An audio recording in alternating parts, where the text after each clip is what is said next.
Gotta love Travis Charest, one of the talents that came through the early image system. I bought every Wildcats issue, so that's how I got to know him. And what I saw first was this pinup, where he stays super close to the Jim Lee style. We should all be so lucky to be able to do that. But then he quickly found his own unique way of drawing things, and I always looked for this cool TC signature. For the style challenge videos I do, I try to look for constants. And I'm not really aware of Travis's later work, but in the early 90s, he had a few different style influences, I think. Obviously, a lot of Jim Lee, a bit of Wills, a bit of Mignola, so I'm going to stick to only one image. This friggin' awesomest of awesome Wildcats cover. And I've been looking for an excuse to do the Breakfast Club pose again, so perfect. Let's start with Grifter. Not feeling guilty about sticking so close to the poster poses, because I have a feeling Charest used photo reference for this arm as well, because it's a super tricky foreshortening to draw, and it looks 100% accurate. And hey, this is the first time I realized Judd Nelson is actually holding a cigarette, but Grifter's wearing a mask, so he wouldn't be smoking. I'll just give him a fist. Then Zealot, the Psylocke Storm mix, always works. A little bit of artistic license with the costume, so I'll make those shoulder pads a bit easier to draw for me. As for the style, it's a pretty pointy chin, but besides that, all I can think of to make it Charest is having the leg not as oval but more cylindrical. I guess he was a manga fan as well.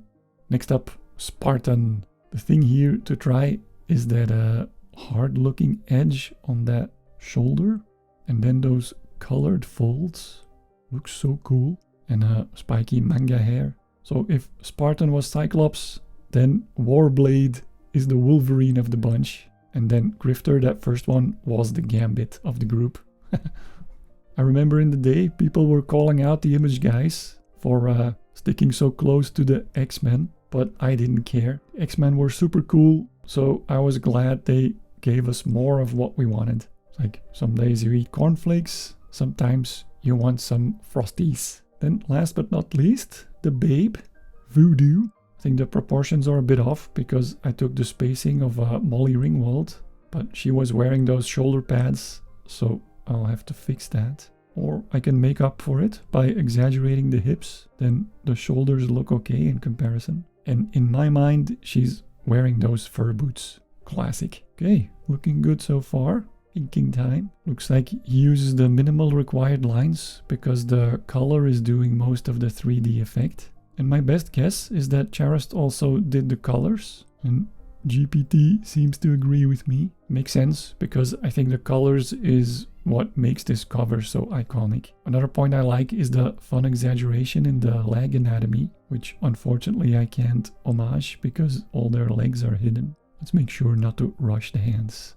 Grifter's hair is very realistically done, so not a lot of outlines needed. That'll be the colors later. So yeah, let's go to the color. Trying a bunch of different brushes, and I think the watercolor from Kyle's brush set in Photoshop does the trick. Blending it as well with some blending tools. Some highlights that I blur and push around, and then just go color by color in different layers. This here, I think he probably would not have used ink for this line, but made the transition with just color.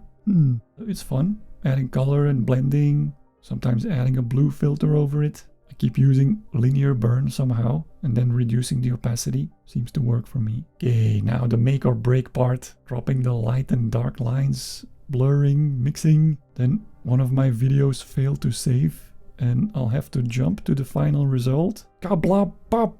Boom! Breakfast is served. That was fun. Got some great digital drawing practice in, and deepened my respect for the skills of Travis Charest. Mine's a bit too cartoony as usual, and probably could have used some more dark, but no worries. Getting better one drawing at a time while paying homage to the greats. Thanks for watching. I'll catch you in the next one. Bye!